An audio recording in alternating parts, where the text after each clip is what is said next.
రావణాసురుడు బ్రహ్మదేవుడి యొక్క కుమారుడు పులస్త్యుడు, పులస్త్యుడి కుమారుడు విశ్రవసుడు, విశ్రవసుడు కుమారుడే రావణ బ్రహ్మ.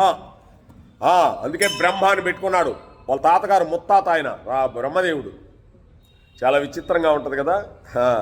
ఆయన వీళ్ళిద్దరు కూడా కృష్ణ పరమాత్ముడి దగ్గర సేవకులు. మళ్ళీ కృష్ణ పరమాత్ముడు యొక్క విష్ణువు నాభిలోని చూస్తున్నాడు బ్రహ్మదేవుడు. బ్రహ్మదేవుడు యొక్క కుమారుడు వీళ్ళు. అర్థం చేసుకోండి. అందుకే మమ మాయ దురత్యార్జున, నా మాయని ఎవరు ఛేదించలేదు. నా భక్తులే తెలుసుకుంటారు నా మాయ. నాకు చాలా విధంగా ఉంటుంది నా మాయ.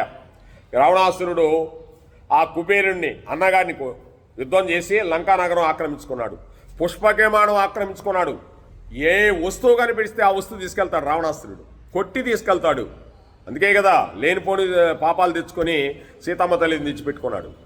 అందుకేనండి ఒక వస్తువు తీసుకోకూడదు మనం, అది లేనిపోని పాపాలు.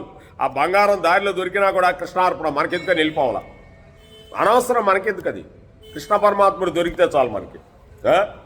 రావణాసురుడు కైలాసానికి వెళ్ళాడు మళ్ళీ చాలక వరాల కోసం, అంటే ఇక మరణం లేకుండా.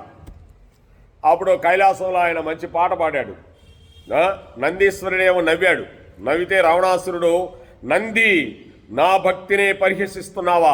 స్వామి ప్రేమతో సాక్షాత్కరించకపోతే బలిమితో ఈ కైలాసాన్ని నా లంకాద్వీపానికి తరలించకపోతా.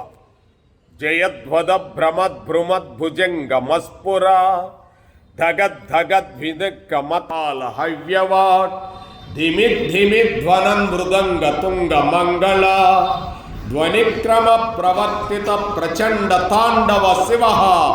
ఓం నమః శివాయ, ఓం నమః శివాయ, ఓం నమః హరాయ.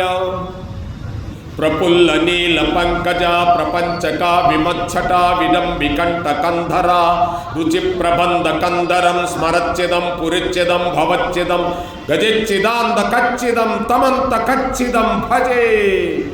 ఓం నమః శివాయ, ఓం నమః హరాయ, ఓం నమః శివాయ. స్వామి ప్రత్యక్షం కాల తర్వాత ఆయన శరీరాన్ని తీసేసి వీణావాయిద్యం చేసిన ఆయన ప్రేవులతో అప్పుడు భగవంతుడు ప్రత్యక్షమయ్యాడు. నాయనా కుమారా రావణ, నీకేం వరం కావాలి కోరుకోనాయన అన్నాడు. రావణాసురుడు మామూలుడు కాదు. యక్ష కిన్నెర గంధర్వ కింపురుష విద్యాధులతో నాకు మరణం లేకుండా సంప్రాప్తి కలిగించు తండ్రి. తదాస్తు. ఏమన్నాడు మళ్ళీ రావణాసురుడు? నరుడు వానరుడు, నరుడు వానరుడు, నన్నేం చేస్తాడు అనుకున్నాడు. నరుడు రూపంలో రామచంద్రమూర్తి వచ్చాడు.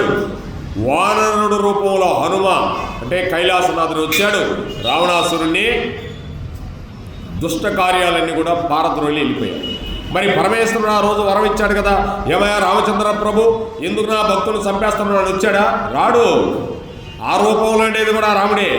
ఇప్పుడు పక్కనే ఉన్నాడుగా హనుమ, ఈయనే కదా కైలాసనాథుడు. ఆశ్చర్యం చూడండి. అందుకే భగవంతుడు కృష్ణ పరమాత్ముడు భగవద్గీతలో చెప్పాడు, మమ మాయ దురత్తయార్జున, నా మాయను ఛేదించాలంటే ఎవరి వల్ల కాదు, నా భక్తుడే నా తత్వాన్ని తెలుసుకుంటాడు, ఆ మర్మాన్ని తెలుసుకుంటాడు. ఆ మర్మం తెలియనంత వరకు ఉండవలసిందే. ఆ మర్మం తెలిసిందో నా లోకానికి వచ్చేస్తాం.